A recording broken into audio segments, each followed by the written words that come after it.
রাধে রাধে, চলে এসেছি আরও একটা শিফটের কোশ্চেন নিয়ে তোমাদের জন্য। দেখা যাক আজকে কোন শিফট তোমাদের জন্য ওয়েট করছে।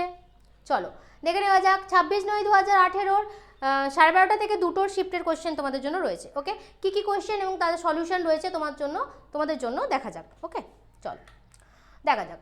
প্রথম প্রশ্ন কি বলছে, মৌলগুলিকে তাদের ক্রমবর্ধমান পারমাণবিক ভর অনুযায়ী সাজালে মধ্যস্থানে থাকা মৌলটির পারমাণবিক ভর অন্য দুটি মৌলের পারমাণবিক ভরের প্রায় গড় হয়ে থাকে। তাহলে এই যে সূত্রটা, এটা কি নামে পরিচিত? এটি নিউটনের সূত্র নামে পরিচিত, নাকি নিউল্যান্ডের অষ্টক সূত্র, নাকি ডোবেরিনারের ত্রয়ী সূত্র, নাকি মেন্ডেলিপের সূত্র? তো এই চারটের মধ্যে এটি হচ্ছে ডোবেরিনারের ত্রয়ী সূত্র, ঠিক আছে, যেটা অপশন 3-তে রয়েছে। দেখো ঠিক আছে, অপশন 3-তে ডোবেরিনারের ত্রয়ী সূত্র হচ্ছে কারেক্ট অ্যান্সার। চলো নেক্সট কোশ্চেন দেখা যাক। নেক্সট বলছে, মেন্ডেল F1 জনু থেকে F2 জনু প্রাপ্ত করেন এই পদ্ধতি অনুসরণ করে ইতর পরাগযোগ, অঙ্গজ বংশবিস্তার, অযৌন প্রজনন, নাকি স্বপরাগযোগ? তো মেন্ডেল F1 জনু থেকে F2 জনু প্রাপ্ত করেন কোন পদ্ধতি অনুসরণ করে? স্বপরাগযোগ অনুসরণ করে, ঠিক আছে, অপশন 4 হচ্ছে কারেক্ট অ্যান্সার। চলো নেক্সট কোশ্চেন বলছে, সেরিবেলাম হলো এটির সঙ্গে সম্পর্কিত কি না সমস্ত অনৈচ্ছিক কাজ, চিন্তা করা, মনে রাখা ও ক্ষুধাবোধ, নাকি পেশি চলনের সমন্বয়? তো সেরিবেলাম হলো পেশি চলনের সমন্বয়ের সাথে সম্পর্কযুক্ত, ঠিক আছে, অপশন 4 হচ্ছে আমাদের কারেক্ট অ্যান্সার। চলো নেক্সট কোশ্চেন দেখা যাক। অস্থির কোষগুলি খাঁচাকৃতির একটি সুদৃঢ় কাঠামোর মধ্যে প্রথিত, যেটি এই উপাদানগুলি দিয়ে তৈরি। দেখো 4টে অপশন দিয়ে দিয়েছে, ঠিক আছে, এর মধ্যে ক্যালসিয়াম এবং ফসফরাস, অপশন 4 হচ্ছে আমাদের কারেক্ট অ্যান্সার, ঠিক আছে, ক্যালসিয়াম এবং ফসফরাস দিয়ে তৈরি। নেক্সট কোশ্চেন দেখা যাক।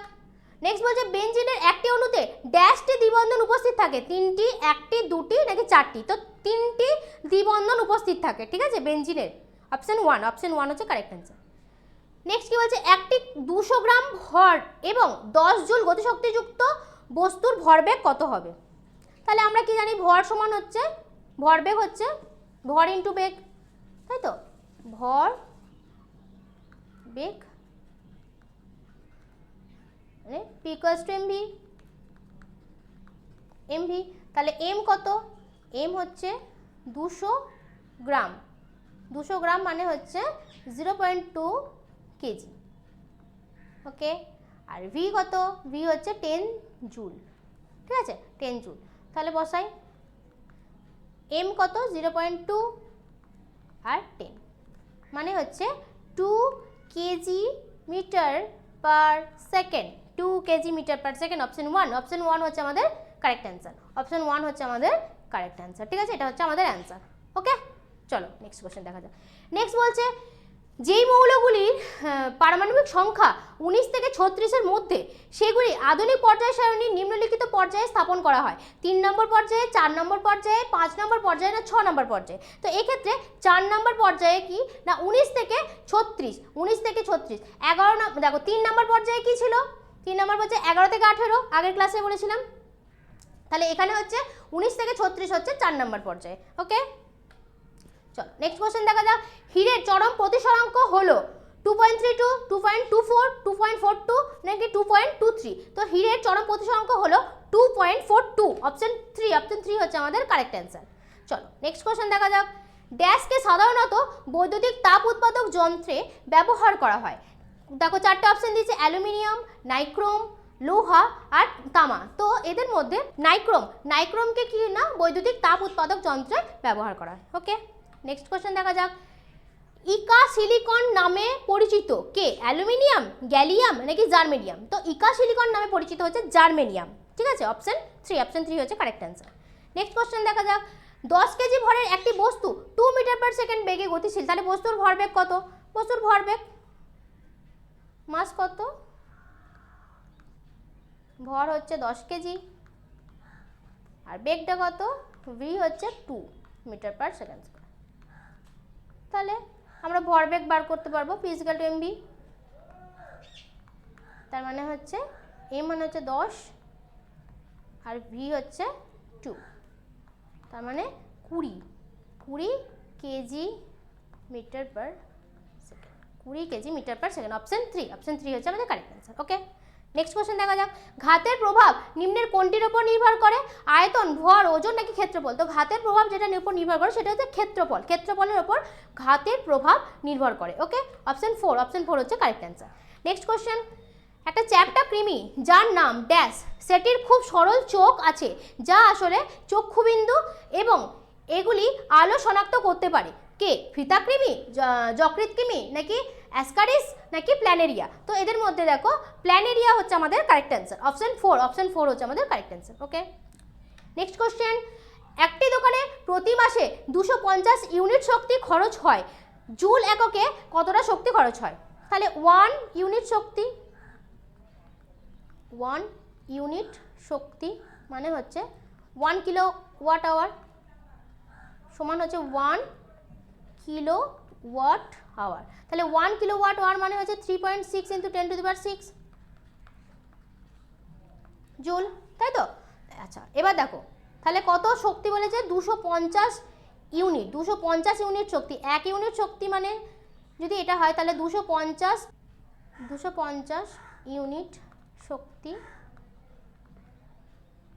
মানে হচ্ছে 250 × 3.6 × 10⁶ জুল।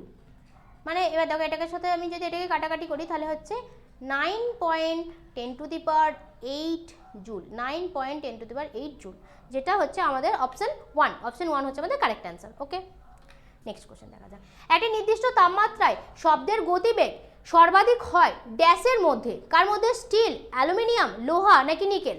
তো একটি নির্দিষ্ট তাপমাত্রায় শব্দের গতিবেগ সর্বাধিক হয় যেটা অ্যালুমিনিয়ামের মধ্যে, ঠিক আছে? অপশন 2 হচ্ছে আমাদের কারেক্ট অ্যান্সার। নেক্সট কি বলছে?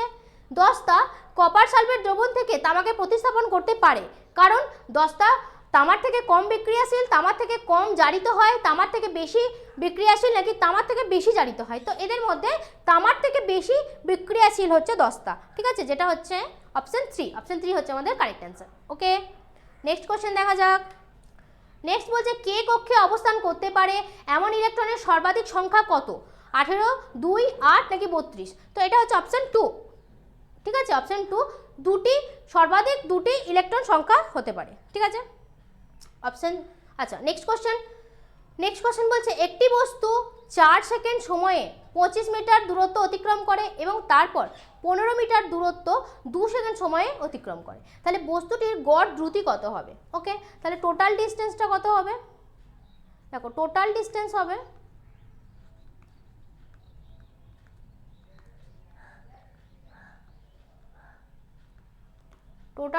হচ্ছে, দেখো প্রথমে যাচ্ছে কত? 25 মিটার, তারপরে যাচ্ছে 15 মিটার, তাই তো? তাহলে টোটাল হচ্ছে 40 মিটার। আর টোটাল সময় কত লাগছে? প্রথমে যাচ্ছে 4 সেকেন্ড, টোটাল টাইম তাহলে হচ্ছে প্রথমে 4 সেকেন্ড সময় লাগছে,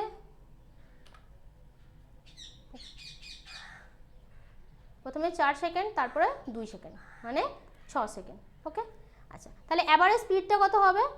অ্যাভারেজ স্পিড যেটা হবে distance by time,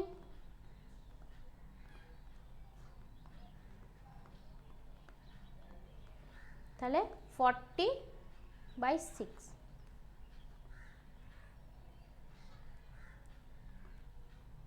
6.67 metre per second, ঠিক আছে? 6.67 মিটার পার সেকেন্ড, অপশন 2 হচ্ছে আমাদের correct answer. Okay, next question দেখা যাক। আচ্ছা নেক্সট কোশ্চেন বলছে 2500 watt equal to dash kilowatt, 25, 2.5, 0.25 নাকি 250? তো দেখা যাক 25 কিলোওয়াট আওয়ারকে আমরা কিলোওয়াটে ট্রান্সফার করব, তাহলে এটাকে আমরা 1000 দিয়ে ডিভাইড করব, 1000 দিয়ে যদি ডিভাইড করি তাহলে আমার আসবে 2.5 কিলোওয়াট, 2.5 কিলোওয়াট মানে অপশন 2 হচ্ছে আমাদের কারেক্ট অ্যান্সার।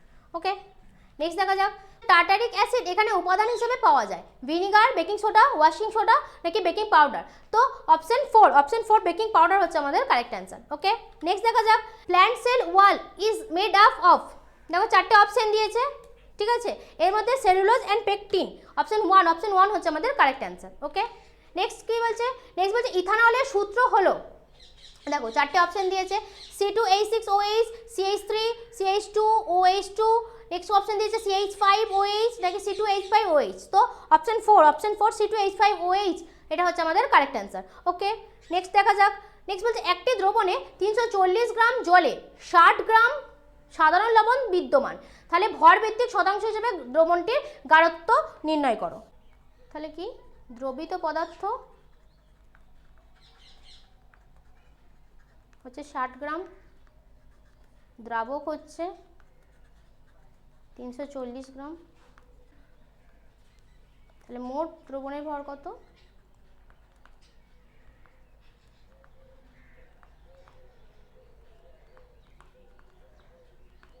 (340 + 60) মানে 400 গ্রাম।